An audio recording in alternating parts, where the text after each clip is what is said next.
नमस्कार दोस्तों, आप देख रहे हैं बियॉन्ड बॉर्डर्स और मैं हूं अनुज।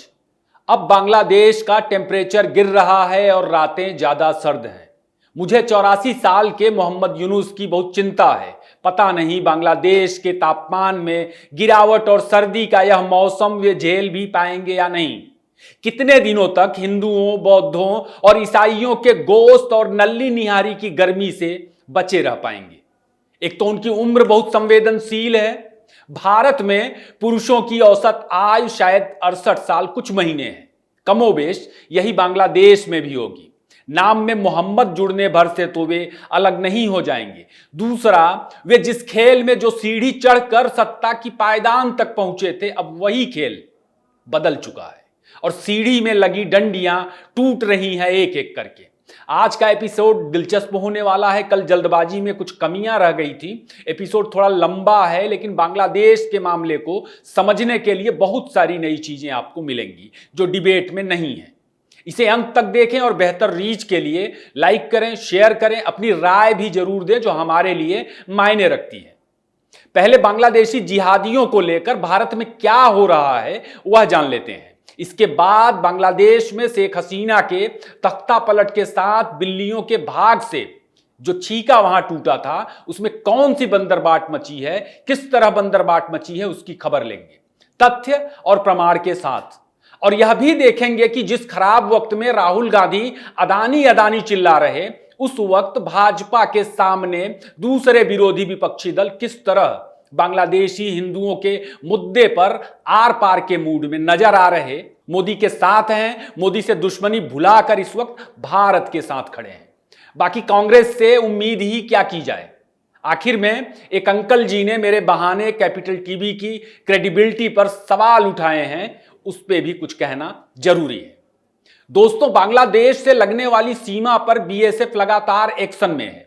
सिर्फ बीएसएफ ही नहीं, भारतीय सेना, इंटेलिजेंसियां, राज्य सरकारें, भारतीय सेना के जितने भी अंग हैं, सभी के सभी एक्शन मोड में हैं। इंडियन कोस्ट गार्ड ने मंगलवार को जोरदार कार्रवाई की। बांग्लादेशियों के दो बड़े बड़े जहाजों को पकड़ा। जहाज मछुआरों का बताया जा रहा। इस पे 78 से ज्यादा लोग थे। अब ये बांग्लादेशी हैं या रोहिंग्या हैं या पाकिस्तानी हैं, इस बारे में चीजों का साफ होना बाकी है। जो लोग पकड़े गए उनकी तस्वीरें सामने आई हैं। सिर के पीछे हाथ बांधकर घुटनों पर बैठे हैं। मामला चूंकि संवेदनशील है तो इनसे पूछताछ की गई होगी और स्वाभाविक है कि कैसे, मुझे नहीं मालूम, लेकिन जिस तरह की हरकतें बंगाल की खाड़ी में बढ़ी हैं, इन दिनों जरूर कूटे गए होंगे पूछताछ में, मुंह सूजा होगा। एक दिन पहले कोस्ट गार्ड ने म्यांमार से आने वाले घुसपैठियों को पकड़ा था। रोहिंग्या थे या कुछ और, साफ नहीं हो पाया है। भारत में घुसने को लेकर के बहुत सारे इंटेल रिपोर्ट सामने आ रहे हैं। जाहिर है कि सेना के तीनों अंग एक्शन में है, जिसे लकीर पीटने वाली कॉपी पेस्ट लुटियंस की कचरा मीडिया नहीं देख पा रही। कल के एपिसोड में पाकिस्तानियों की योजना को जनसत्ता अखबार की न्यूज के जरिए बताया गया था, लेकिन खबर का स्क्रीनशॉट लग नहीं पाया था। उसे आप स्क्रीन पर देख लीजिए। भाई, मसला क्रेडिबिलिटी का भी है ना। रमेश, सुरेश, महेश के नाम पर इंटरनेट पर सक्रिय और तमाम जमाती घुसपैठियों की भी ठुकाई हो रही है। छत्तीसगढ़ में बिल बनाकर घुसे 800 से ज्यादा घुसपैठियों को खोजा गया है और उन्हें डिपोर्ट करने की खबरें सामने आ रही हैं। यानी बांग्लादेश का कचरा बांग्लादेश में भेजा जा रहा है। 46 से ज्यादा आपराधिक एलिमेंट के घुसपैठिए छत्तीसगढ़ की जेलों में हैं जो बांग्लादेशी हैं। घुसपैठियों पर सिर्फ छत्तीसगढ़ और भाजपा की राज्य सरकारों में ही नहीं दोस्तों, दूसरे राज्यों और दूसरी पार्टियों की सरकारें भी एक्शन कर रही हैं। कांग्रेस का कुछ नहीं पता चल रहा। यूपी में योगी आदित्यनाथ की सरकार जोर शोर से एक्शन में है और गांव देहात तक घुस चुके बांग्लादेशियों को खोजा जा रहा है और उन्हें पकड़कर सही जगह पहुंचाया जा रहा है जो उनकी जगह है। पश्चिम बंगाल में तो बीएनपी का एक बड़ा नेता पकड़ा गया था जो आधार वाधार बनवाकर 2 साल से ज्यादा वक्त से वहां रह रहा था। उसकी बढ़िया खातिरदारी की है एजेंसियों ने। उधर तुर्की को काबू करने और सीरिया की किसी भी आतंकी छाया को भारत पर पड़ने से रोकने के लिए डिप्लोमेटिक चैनल से न्यूट्रलाइज करने डिफेंस इंटेलिजेंस के chief lieutenant general DS Rana Greece के दौरे पर जाएंगे, इसकी घोषणा हुई है। टाइमिंग देखिए, वे दिसंबर 10 से 11 के बीच वहां रहेंगे। तुर्की संवेदनशील मौकों पर राजनीतिक इस्लाम का चूरन बेचकर भारत पर कूटनीतिक हमले करता रहा है, कमजोर करता रहा है, और वह सिर्फ कश्मीर के मोर्चे पर ही नहीं, बांग्लादेश के मोर्चे पर भी, भारत के आंतरिक मजहबी पॉलिटिक्स को लेकर भी। अभी बांग्लादेश ने भारतीय सीमा पर जो TB2 ड्रोन तैनात किए हैं वह उसे तुर्की से ही मिला था। सीरिया और दुनिया के तमाम आतंकियों का सरगना दोस्तों तुर्की है। आप जानते रहिए कि तुर्की को काउंटर करने के लिए भारत ने उसके चारों तरफ घेरा डाला हुआ है, और जो तुर्की के दुश्मन देश हैं जैसे ग्रीस और आर्मेनिया, उन्हें भारत हथियार बेचता है। भारत ने दो काम किए हैं यहां पर जिसे कांग्रेस पता नहीं क्यों नहीं करती थी। एक, हथियार बेचकर पैसे बनाए हैं। दूसरा, तुर्की के पड़ोस में अपने हथियारों के खौफ से उसे कश्मीर जैसे मसलों पर बहुत ज्यादा एक्टिव होने से रोके रखा है। भारत सरकार बांग्लादेश को चौतरफा घेरे हुए है, और इस पिद्दी से देश के लिए भारत को शायद अपने हाथ गंदे करने की जरूरत ना पड़े। दोस्तों, म्यांमार में बौद्धों के तमाम प्राचीन समूह बांग्लादेश के बहुत सारे हिस्से को अपना मानते हैं। था भी, म्यांमार भी तो कभी भारत का ही हिस्सा था, जिसे अंग्रेजों ने एक योजना के तहत और उसी योजना के तहत भारत से अलग किया, जो आज की तारीख में दिख रहा है, आप देख रहे होंगे। स्वाभाविक है कि एक किताब की ज्यादतियां पुराने समय से अब तक ताजी ही हैं, और कभी एक शांतिप्रिय म्यांमार ने रोहिंग्या के कोड की बड़ी कीमत चुकाई है। खैर, वहां सिविल वॉर जैसी स्थितियां हैं। भारत ने अपने पड़ोसी को 2200 मीट्रिक टन चावल मदद के रूप में भेजा है। टाइमिंग देखिए, दूसरी सहायता भी उपलब्ध करा रहा है। बांग्लादेश के साथ म्यांमार का एक टसन रहा है, एक अतीत है उसका, एक चिंगारी राख में दबी हुई है। बावजूद भारत का काम कहीं पर आग लगाना नहीं है, यह काम बांग्लादेशी खुद अपने हाथों करते हैं। बाकी बलूच कुछ करें, तालिबानी कुछ करें या अराकान आर्मी कुछ करे तो इसमें भारत का कोई दोष नहीं। भारत इसे रोक तो सकता नहीं, बाकी खतरा है और बराबर खतरा बना हुआ है। राजनीतिक इस्लाम के नाम पर और विदेशी चंदों के लिए उन्होंने अतीत में म्यांमार में रोहिंग्या के जरिए क्या किया था, बांग्लादेश के मौजूदा संकट में उसका क्या योगदान है, इस पर आगे बात है। पहले बांग्लादेशी जमूरों का सर्कस देख लीजिए और आपको समझ आएगा कि मोहम्मद यूनुस कैसे अपने ही जाल में बुरी तरह फंसा हुआ है। और शेख हसीना तो भग निकली, मगर फंदों ने मोहम्मद यूनुस की रातों की नींद खराब कर दी है। या खुद के हाथों खोदे गए कब्र में दफन होने की कगार पर बैठा हुआ है। यूनुस को सत्ता मिली, सत्ता में तमाम संगठन शामिल हुए, लेकिन लूट के माल में हिस्सेदारी को लेकर असंतोष एक दूसरे का गला काटने तक पहुंच चुका है।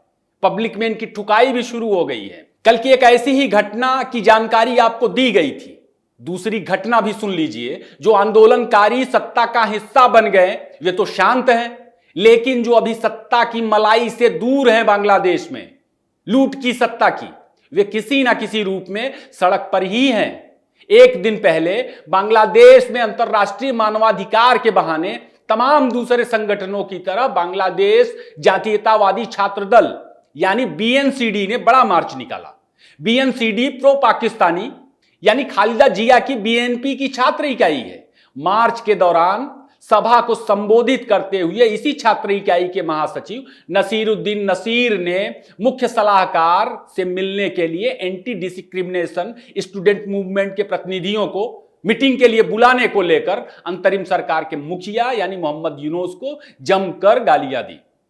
ढाका ट्रिब्यून के खबर को देखिए, जिसमें नसीर ने कहा कि सभी छात्र संगठनों को सामूहिक रूप से छात्रों का प्रतिनिधित्व करने का मौका मिलना चाहिए। नसीर ने जमाते इस्लामी जो पाकिस्तान की ही प्रो पार्टी है और BNP से भी एक कदम आगे की कट्टरपंथी पार्टी है, उसकी छात्र इकाई यानी इस्लामी छात्र शिविर पर तीखा हमला बोला। नसीर ने आरोप लगाया कि इस्लामी छात्र शिविर उसके छात्र संगठन को इंटरनेट पर बदनाम कर रहा है, अफवाह फैला रहा है। जुलाहों में लट्ठम लट्ठ आप देख सकते हैं। दोस्तों, शेख हसीना के खिलाफ लगभग 2 दर्जन से ज्यादा छात्र संगठन आंदोलन में शामिल हुए थे। झूठे अफवाह फैलाकर, सड़कों पर अराजकता फैलाकर सरकार को अपदस्थ कर दिया गया। छात्र नेताओं को लगा था कि सरकार गिरेगी, चुनाव होगा और वे मंत्री संतरी बन जाएंगे, ठेके सेके मिलेंगे, वादा यही था। 4 महीने का वक्त बीत चुका है और आगे भी कोई गुंजाइश हाल फिलहाल नहीं दिख रही। लेकिन यूनुस चुनाव नहीं करवाना चाहता और लंबे वक्त तक उसकी ऐसी कोई योजना भी नहीं है। तो अब जो छात्र नेता मंत्री बन गए हैं और दूसरे सरकार के साथ लूटपीट में शामिल हैं, दूसरे छात्र नेताओं को यह चीज देख करके अच्छा नहीं लग रहा। बांग्लादेश की हालत भी ऐसी नहीं कि यूनुस तमाम परियोजनाएं शुरू कर दे और ठेका सेका इन्हें दे दे। चुनाव भी लंबे वक्त बाद होगा और तब तक तो लोग इन आंदोलनकारी छात्रों का नाम भूल जाएंगे। जाहिर है छात्र नेता फ्रस्ट्रेटेड हैं, उनकी पार्टियां भी फ्रस्ट्रेटेड हैं। खालिदा जिया का आतंकी बेटा यानी तारिक भी लंदन में बैठकर मोहम्मद यूनुस की सरकार को फेल बता रहा है। वह भी कुर्सी पर यूनुस को नहीं देख पा रहा। यहां तक कि एक ही छात्र संगठन के नेता एक दूसरे को काटने पीटने पर तुले हुए हैं। फ्रस्ट्रेशन का लेवल यह है कि आपस में मारा पीटी तक की नौबत है। उधर शेख हसीना के खिलाफ छात्र संगठनों का समर्थन करने वाले तमाम दूसरे संगठन भी लूट के माल में हिस्सेदारी को लेकर सड़क पर ही हैं। एक संगठन जो मजदूरों का संगठन है, उसने भी तेजगांव में तगड़ा प्रदर्शन किया। मंगलवार के दिन सड़क जाम कर दी और खूब जमकर बवाल काटा। पूरे बांग्लादेश का यही हाल है इस वक्त। वहां का मीडिया ही रिपोर्ट कर रहा है इन चीजों को, जिसे आप स्क्रीन पर देख रहे होंगे। छात्र आंदोलन से निकले 25-25 साल के लौंडों के साथ 84 साल का झोला छाप बूढ़ा क्यों हैंडल नहीं कर पा रहा बांग्लादेश को, चीजों को समझा जा सकता है। यूनुस को लग रहा है अभी भी कि वह भारत के खिलाफ प्रोपेगेंडा का आरोप लगाकर, भारत पर तमाम आरोप मढ़कर, पाकिस्तानी जिहादियों के साथ हिंदुओं पर हमले करवाकर लोगों को शांत करके काबू में रख सकता है बांग्लादेश को। बीएनपी जमात को भी यही लग रहा।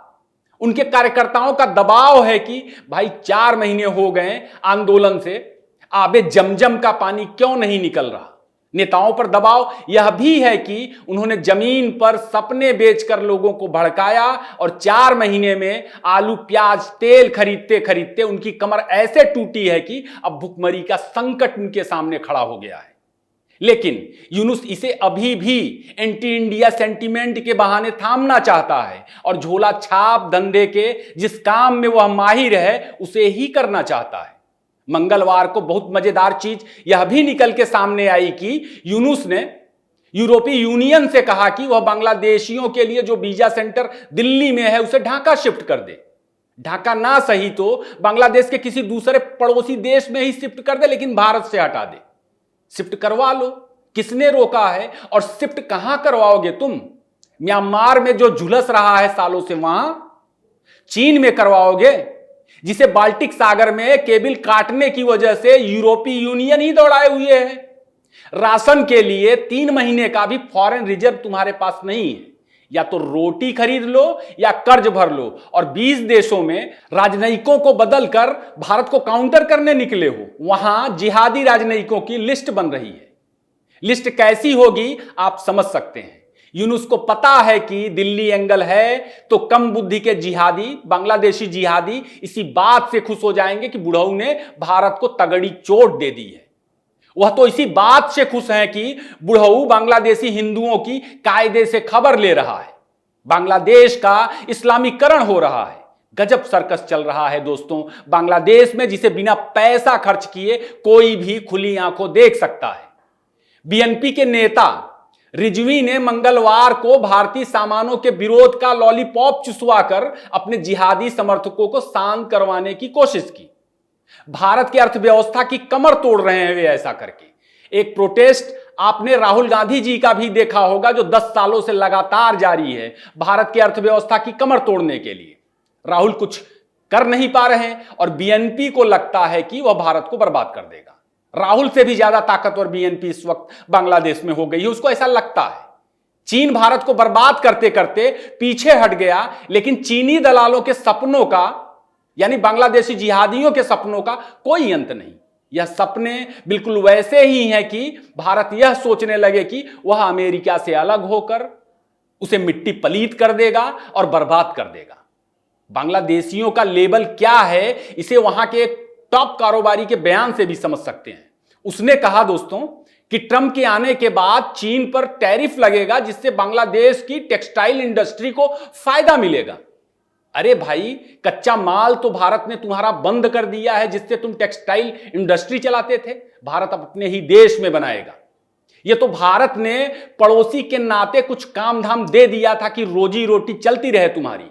तुम आगे क्या बनाने जा रहे जो ट्रंप की रिजीम में चीन की जगह लेने का सपना देख रहे हो? और अमेरिका, इजराइल, भारत का झंडा पैरों तले कुचल कर तुम अमेरिका के साथ कारोबार करने का सपना देख रहे हो। तुम वाकई में गजब के लोग हो।